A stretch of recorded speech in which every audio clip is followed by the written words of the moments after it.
আসসালামু আলাইকুম। আমি এখন বানাবো দারুণ মজার একটা সবজি দিয়ে ডাইলও বলতে পারেন, এটাকে স্যুপও বলতে পারেন। এটা রুটি পরোটা দিয়েও খাইতে পারবেন, স্যুপ হিসাবেও খাইতে পারবেন, ভাতের সাথেও খাইতে পারবেন। জিনিসটা অসাধারণ স্বাদ, তৈরি করা খুবই সোজা। এখন শীতের প্রচুর সবজি পাওয়া যাচ্ছে, আপনাদের পছন্দ মতো সবজি দিয়ে এটা তৈরি করে একবার খেয়ে দেখেন, তাইলেই বুঝবেন কি জিনিস। তো আসেন দেখি শুরু করা যাক। আমি এখানে 1 কাপ বুটের ডাল নিচ্ছি। এগুলাকে আমি ধুয়ে সিদ্ধ করে নিব। কেউ চাইলে লবণ হলুদ দিয়ে সিদ্ধ করতে পারেন, আমি এমনি সিদ্ধ করে নিব, লবণ হলুদ ছাড়াই সিদ্ধ করে নিব। আমি এখানে একটা ফ্রাই প্যান গরম করে তার মধ্যে 2 টেবিল চামচ বেসন দিয়ে এটাকে একটু ভেজে নিব, হালকা করে টেলে নিব আর কি। এই মিনিট খানেক ভেজেই বেসনের একটু কালারটা দেখেন বদলায় যাচ্ছে, আর আমি জাল দিব না, এটা উঠায় ফেলি। উঠায় বেসনটাকে আমি পাশে রেখে দিব, এটা আমার ঘন করার কাজে লাগবে। আমি এখানে একটা সসপ্যানে, বড় সসপ্যানের মধ্যে একটু তেল দিয়ে তার মধ্যে একটু হলুদের গুঁড়া দিব 1 চা চামচের মতো। তেলটা গরম করে তেলের সাথে ভালো মতো মিশায় একটু জাল দিয়েই তাহলে কালারটা ভালো আসে আর কি।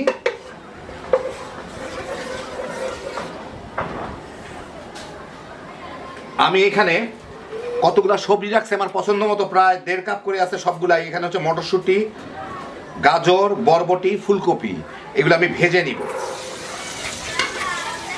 যার যার পছন্দ মতো সবজি দিতে পারেন, শীতের সবজি যে যেরকম চান সেরকম করে নেবেন। সাথে একটু লবণও দিয়ে দিব।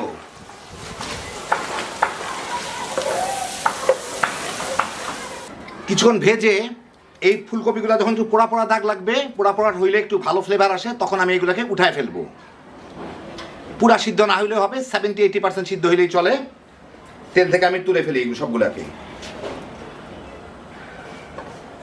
এখন একই সসপ্যানে আমি 2 চা চামচ সরিষার তেল দিয়েছি, তার মধ্যে আমি মাঝারি সাইজের একটা পেঁয়াজ, বড় সাইজের ধরতে পারেন, মানে কত হবে সিকি কাপের মতো, 1/4 কাপ, ওটা দিব।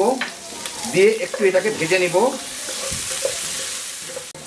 আমি হাই হিটে রান্না করতেছি। এখন পেঁয়াজটা অল্প সময়ের মধ্যেই হালকা একটু বাদামি লেগে গেলে আমি এর মধ্যে 4 কোয়া রসুন কুচকুচি করে রাখছি, ওইটা দিয়ে দিব। দিয়ে 1 মিনিটের মতো ভেজে নিব। রসুনটা খুব দ্রুত বাদামি হয়ে যায়, সেই জন্য 1 মিনিটের মতো ভাজলেই আমার হবে। মিনিট খানেক রসুনটা ভেজেই আমি এর মধ্যে দিয়ে দিব হচ্ছে এইখানে প্রায় 1.5 টেবিল চামচের মতো 5 ফোড়ন আছে, ওটা দিয়ে সাথে একটু ভেজে নিব। খুব বেশি ভাজা লাগবে না, 5 ফোড়নের গন্ধটা, ফ্লেভারটা চলে আসলেই আমি পাইলেই আমি মানে ভাজা শেষ হয়ে যাবে আমার 5 ফোড়ন। 5 ফোড়নের ফ্লেভারটা বের হইলেই আমি এর মধ্যে দিয়ে দিব প্রায় 1.5 চা চামচ করে, মানে 1 টেবিল চামচ আদা রসুন বাটা। 2টা মিলে যাতে 1 টেবিল চামচ হয়, মানে 1.5 চা চামচ 1.5 চা চামচ করে প্রত্যেকটা। একটু নেড়ে নিব যাতে পানিটা শুকায় যায় আদা রসুনের। আদা রসুনের পানিটা একটু শুকায় গেলেই আমি এর মধ্যে দিয়ে দিব 2 চা চামচ না, প্রায় 2.5 চা চামচের মতো হলুদের গুঁড়া, স্বাদ মতো মরিচের গুঁড়া দিয়ে একটু নেড়ে নিই, হলুদের কাঁচা গন্ধটা চলে যায়। এখন আমি দিয়ে দিব যে ডালগুলো আমি সিদ্ধ করে রাখছিলাম, সেই ডালগুলা ঘুটে দিয়ে দিই, তলার দিকে পড়ে থাকে। ডালগুলো একটু আস্তে আস্তে সিদ্ধ করলে ভালো হয়।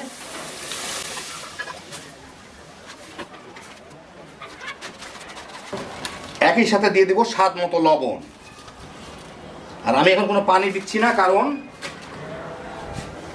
পালং শাক পানি ছাড়বে। এটাকে 1-2 মিনিট ফুটায় নিব। ডালটা 4-5 মিনিট জাল দিয়ে আমি এর মধ্যে এই সবজিগুলোকে দিয়ে দিব। তেল যা আছে চেঁচে পুছে দিয়ে দিই।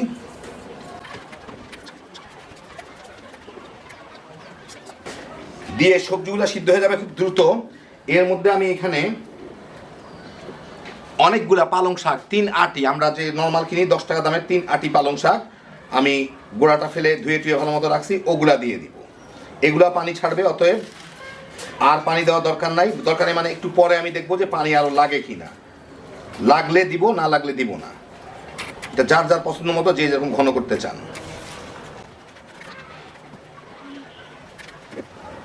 এখন দেখি কত দূর হয়। ধীরে ধীরে পালং শাকটা পানি ছাড়া শুরু করবে।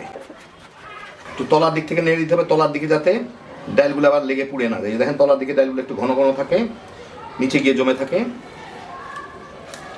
প্রায় শুকনা শুকনা, কিন্তু পালং শাকটা পানি ছাড়ুক, তারপরে বোঝা যাবে।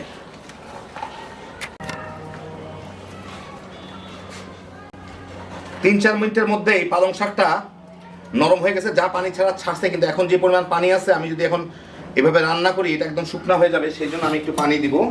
আমি যেই গামলাটার মধ্যে ইয়েগুলো রাখছিলাম, যেই গামলাটার মধ্যে আমি এই সবজিগুলো রাখছিলাম, ওইটা একটু ধুয়ে পানি দিয়ে দিই, ওর সাথে তেল তেল লেগে আছে। পছন্দ মতো পানি দিয়ে দিলাম। লবণটা একটু দেখে নিই, সামান্য একটু লবণ লাগবে। দিয়ে এখন আমি এটাকে জাল দিয়ে বলকে এনে নিব। যতক্ষণ এটা জাল হচ্ছে ততক্ষণ আমি যে বেসনগুলাকে ভেজে রাখলাম, সেই বেসনগুলোর সাথে আমি অল্প একটু পানি মিশাই একটু ঘন একটা লেই করে রেখে দেবো। একদম মিশাইলেই হয়ে যাবে। ঘন লেই না, মানে বেসনগুলোকে গুলায় রাখবো আর কি, ব্যাস। মোটামুটি ভাবে এর সাথে গুলে থাকে। এটা আমি পরে ঘন করার কাজে লাগবে। 3-4 মিনিট জাল দিয়ে সবই সিদ্ধ হয়ে গেছে, তেমন করার কিছু নাই। এখন আমি এর মধ্যে 1 চা চামচ গরম মশলার গুঁড়া দিয়ে দিব। কটা কাঁচামরিচ কেটে রাখছি সেটা দিয়ে দিব। এর মধ্যে এখন আমি দিচ্ছি আধা চা চামচ টেস্টিং সল্ট। টেস্টিং সল্ট যে ক্ষতিকর তার কোনো প্রমাণ নাই, এটা স্রেফ মুখের কথা। তো যারা খান না তারা দিয়েন না, না দিলেও হবে। এটা দিয়ে এটাকে একটু মিলাই দেই। এই যে আমি বেসনটা গুলে রাখছি, বেসনটাকে আমি এর মধ্যে দিয়ে একটু নাড়াচাড়া করে নিব, তাহলে এটা ঘন হয়ে যাবে। এই ভাজা বেসনটা দেওয়ার ফলে এটা যেমন ঘন হবে, তেমন এর টেস্টও অনেক গুণ বেড়ে যাবে। একবার আপনারা দিয়ে দেখেন, তাইলেই বুঝবেন।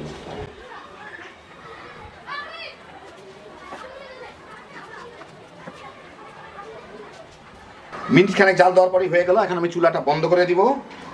বন্ধ করে একটু পরে আপনাদের বেড়ে দেখাচ্ছি। এখন যাই দেখতেছেন না কেন, একটু পরে এটা অনেকটা শুকনা শুকনা হয়ে যাবে। তো এই দেখেন হয়ে গেল আমার দারুণ মজার সবজি স্যুপও বলতে পারেন, ডাইলও বলতে পারেন, যা খুশি বলতে পারেন। এটা রুটি পরোটা দিয়েও খাইতে পারেন, ভাত দিয়েও খাইতে পারেন, আবার স্যুপের মতোও খাইতে পারেন। বেসন দিলে এটার টেস্ট কিন্তু অনেক অনেক বেড়ে যায়। একবার বানাইলেই বুঝতে পারবেন, একদম আঙ্গুল চেটে খাওয়ার মতো একটা জিনিস। শীতের সময় এখন প্রচুর সবজি বাজারে পাওয়া যাচ্ছে। যত পারেন সবজি খেয়ে নেন, যে কোনো একবেলার খাবার স্কিপ করে, ভাতটা স্কিপ করে এটা যদি খান, পেটটাও যেমন ভরবে, কম ক্যালোরিও পাবেন, মজাও পাবেন। খুবই সহজ তৈরি করা। মশলার মধ্যে লাগবে শুধুমাত্র 5 ফোড়ন, এই আর কি, আর একটু গরম মশলার গুঁড়া। ঝটপট বানায় ফেলতে পারেন। হ্যাপি জোশের একটা আইটেম। একবার খাইলেই বুঝবেন যে কী মজা এই জিনিসটা। এরপর খালি ফ্রেশ শীতের সবজি দিয়া বানাইবেন আর তামা করে খায় ফেলাইতে পারবেন। আল্লাহ আপনাদের সবাইকে ভালো রাখুন, সুস্থ রাখুন, নিরাপদে রাখুন। ইনশাআল্লাহ বেঁচে থাকলে আবার দেখা হবে। আল্লাহ হাফিজ।